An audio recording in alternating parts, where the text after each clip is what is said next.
नमस्कार। आज हम बीए पार्ट प्रथम का द्वितीय प्रश्न पत्र भारतीय समाज, जिसमें आश्रम व्यवस्था की अवधारणा पर बात करेंगे। भारतीय समाज में 4 आश्रम की व्यवस्था की गई है, जिसमें ब्रह्मचर्य आश्रम, गृहस्थ आश्रम, वानप्रस्थ आश्रम और संन्यास आश्रम। इसे प्रस्तुत करता है श्री मूलचंद खटीक, सहायक आचार्य समाजशास्त्र, श्री प्रताप सिंह बारहट, राजकीय महाविद्यालय शाहपुरा, जिला भीलवाड़ा। भारतीय समाज में अध्यात्मवाद एवं सांसारिकता में समन्वय स्थापित करने का प्रयत्न किया गया। यहाँ त्याग एवं भोग को महत्व दिया गया है। मनुष्य अपने धर्म के अनुसार अपने कर्तव्य का पालन करे, संसार में रहता हुआ त्याग व भोग की ओर प्रेरित हो और अंत में मोक्ष की प्राप्ति करे। इसी लक्ष्य को ध्यान में रखकर यहाँ एक व्यक्ति के संपूर्ण जीवन को 4 भागों में बांटा गया और प्रत्येक भाग में एक विशेष प्रकार की आचार संहिता प्रस्तावित की गई। जीवन की इसी व्यवस्था को आश्रम व्यवस्था के नाम से पुकारते हैं। Doctor PN. प्रभु के अनुसार आश्रम शब्द श्रम धातु से बना है, जिसका अर्थ परिश्रम या उद्योग करने से है। इस दृष्टि से आश्रम शब्द के 2 अर्थ हैं। वह स्थान जहां प्रयत्न या उद्योग किया जाता है तथा दूसरा इस प्रकार के प्रयत्न या उद्योग के लिए की जाने वाली क्रिया से है। शाब्दिक दृष्टि से आश्रम ठहरने या विश्राम करने का एक स्थान है, जहां व्यक्ति कुछ समय तक रहकर अपने आप में आवश्यक गुणों का विकास करके अपने को आगे की यात्रा के लिए तैयार करता है। इस प्रकार आश्रम स्वयं में कोई लक्ष्य न होकर लक्ष्य प्राप्त करने का एक साधन है। प्रभु के अनुसार आश्रम को जीवन के अंतिम लक्ष्य मोक्ष प्राप्ति हेतु व्यक्ति द्वारा की जाने वाली यात्रा के मार्ग में पड़ने वाला विश्राम स्थल मानना चाहिए। महाभारत में वेदव्यास ने बताया कि जीवन के 4 आश्रम व्यक्तित्व विकास की 4 सीढ़ियां हैं। इन पर क्रम से चढ़ते हुए व्यक्ति ब्रह्म की प्राप्ति करता है। भारतीय संस्कृति में मानव के 4 प्रमुख कर्तव्य धर्म, अर्थ, काम और मोक्ष, जिन्हें पुरुषार्थ कहा जाता है, आश्रम के द्वारा ही इनकी पूर्ति होती है। इस प्रकार स्पष्ट है कि आश्रम व्यवस्था वह अपूर्व व्यवस्था है जो हिंदू जीवन को विभिन्न स्तरों में विभाजित कर व्यक्ति को समय विशेष के लिए प्रत्येक स्तर पर रखकर उसे भावी जीवन के लिए इस प्रकार तैयार करती है कि वह अपने प्रयास द्वारा समस्त दायित्वों को प्राथमिकता के आधार पर क्रमबद्ध रूप से पूर्ण करता हुआ जीवन के अंतिम लक्ष्य मोक्ष को प्राप्त कर सके। आश्रम के प्रकार। आश्रम व्यवस्था में प्रत्येक व्यक्ति की आयु को 100 वर्ष यानी औसत आयु जो है 100 वर्ष माना गया और उसके संपूर्ण जीवन को 4 बराबर भागों में विभाजित किया गया है। पहला आश्रम ब्रह्मचर्य आश्रम। जनेऊ धारण करने के बाद बालक ब्रह्मचर्य आश्रम में प्रवेश करता है। ब्रह्म का तात्पर्य महान और चर्य का अर्थ है अनुसरण करना। इस तरह ब्रह्मचर्य का तात्पर्य महानता के मार्ग पर चलना। इसका तात्पर्य सभी प्रकार के संयमों जैसे अनुशासन, कर्तव्य परायणता, नैतिकता, आचरण की शुद्धता एवं पवित्रता आदि से है। इसका तात्पर्य इंद्रिय संयम से ही नहीं वरन इंद्रियों पर संयम रखते हुए वेदों के अध्ययन से था तथा अपने चरित्र का निर्माण करते हुए भावी जीवन के लिए व्यक्ति अपने को तैयार रखता था। इस आश्रम में बालक को गुरुकुल में ही रहना पड़ता था। उसे गुरु की अनेक प्रकार से सेवा भी करनी पड़ती थी। उसे आश्रम में झाड़ू लगानी पड़ती थी। गुरु से शिक्षा प्राप्त कर ऋषि ऋण से छुटकारा प्राप्त करने और ऋषियों के प्रति श्रद्धा का भाव व्यक्त करने की दृष्टि से विशेष था। ब्रह्मचर्य आश्रम में बालक का शारीरिक, मानसिक तथा बौद्धिक विकास पर जोर दिया जाता था। गृहस्थ आश्रम। विवाह संस्कार होने पर व्यक्ति गृहस्थ आश्रम में प्रवेश करता है। यह 50 वर्ष तक रहता है। गोखले ने कहा कि गृहस्थ आश्रम के अंतर्गत एक गृहस्थी का धर्म है कि वह जीव हत्या, असंयम तथा असत्य से दूर रहे, पक्षपात, शत्रु, निर्बुद्धिता तथा डर को पास न आने दे, मादक द्रव्यों का सेवन, कुसंग, अकर्मण्यता और चाटुकारों पर धन व्यय न करे।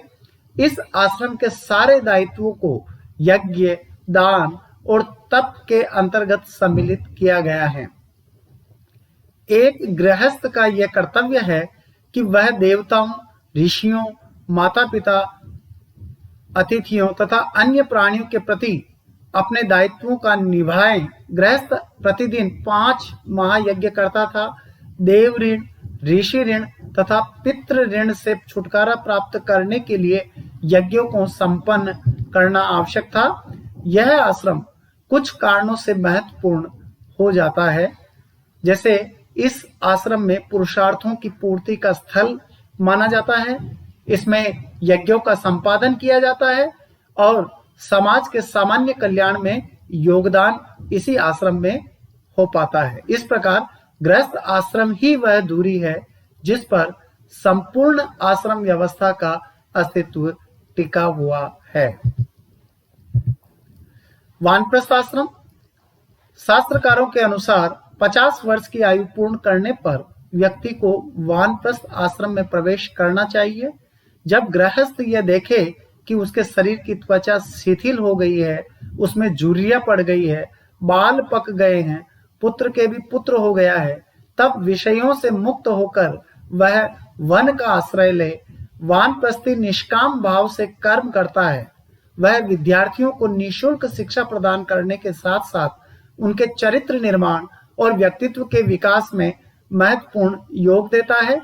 इस आश्रम का मुख्य लक्ष्य व्यक्ति को संन्यास आश्रम के लिए तैयार करना होता है। यहाँ पर सांसारिक सुखों से अलग होने की कोशिश की जाती है। यहाँ वह भोजन के रूप में कंद, मूल और फलों का सेवन करता है तथा वस्त्र के लिए मृग चर्म या पेड़ की छाल, पत्तों को काम में लेता है। वानप्रस्थ आश्रम का महत्व वैयक्तिक वृद्धि तथा सामाजिक कल्याण के उद्देश्यों की पूर्ति में काफी सहायता मिलती है। 50 वर्ष की आयु में गृहस्थ त्याग कर वानप्रस्थी बन जाने से युवा पीढ़ी के लोगों को परिवार में सब प्रकार के अधिकार प्राप्त हो जाते थे। यह आश्रम मानसिक विकास में योग देता है, उसके जीवन को पवित्र बनाता है और दूसरी ओर उसे सब प्रकार की सांसारिक चिंताओं से मुक्त करता है, संसार के प्रति विरक्ति का भाव पैदा करता है और मोक्ष प्राप्ति के मार्ग पर चलने के लिए तैयार करता है। और चौथा है संन्यास आश्रम। मनु ने लिखा है कि अपने पर पूर्ण संयम रखना चाहिए।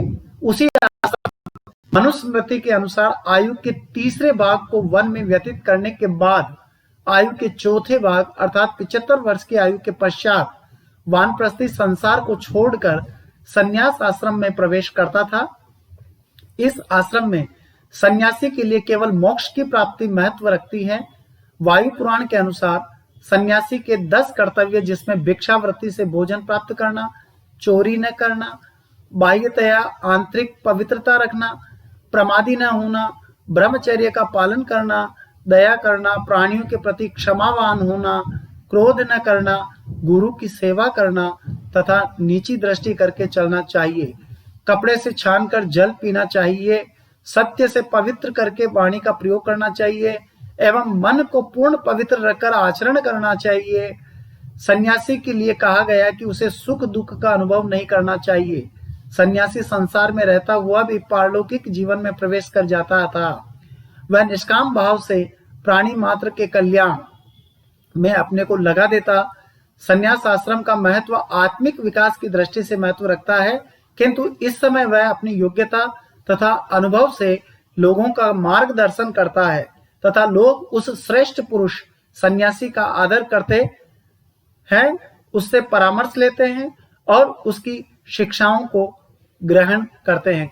कहने का तात्पर्य जो आश्रम व्यवस्था है 25-25 वर्ष में डिवाइड किया हुआ है।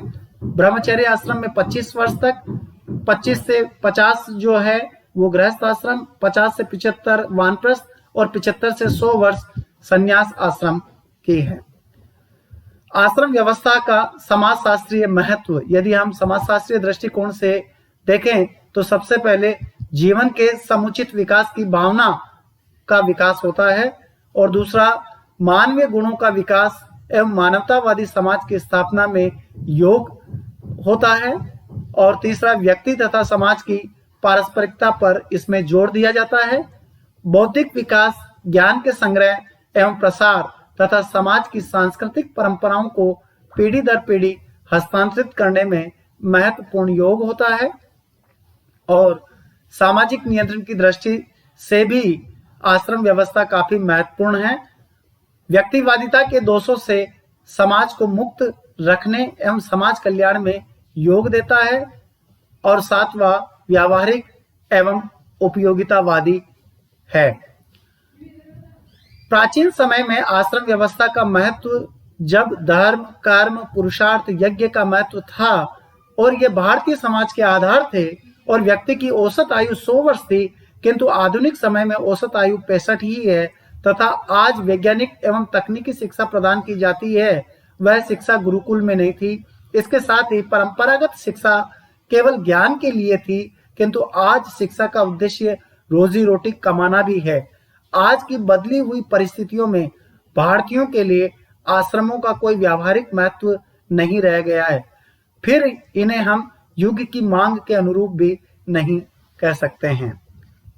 आज तक बस इतना ही। बहुत बहुत धन्यवाद।